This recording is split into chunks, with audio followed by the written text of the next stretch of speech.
दृष्ट लागणे किंवा नजर लागणे ही काही अंधश्रद्धा नाही, कारण याचे आयुर्वेद ग्रंथामध्ये पण काही पुरावे आहेत.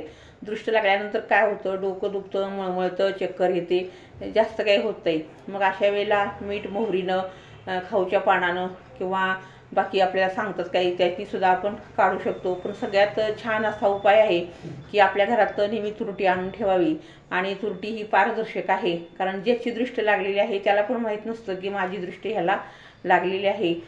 त्यामुळं असं कुणावर काही हे न घेता, कारण आपली नजर इतकी तीक्ष्ण असते की ती नजर आपली कुठंही जाऊन पोहोचू शकते. तर ती टॅलिपॅथीसारखी ती दृष्टसुद्धा अशी आवडतं त्या व्यक्तीला ती एखादी गोष्ट.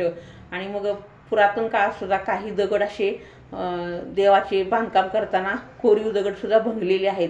म्हणजे ही गोष्ट खरी आहे. तर तुरटीनं तुम्ही दृष्ट काढत जा, कारण तुरटी ही पारदर्शक आहे आणि तुरटीनं 100% दृष्ट निघते. लहान बाळाची काढावी, नटू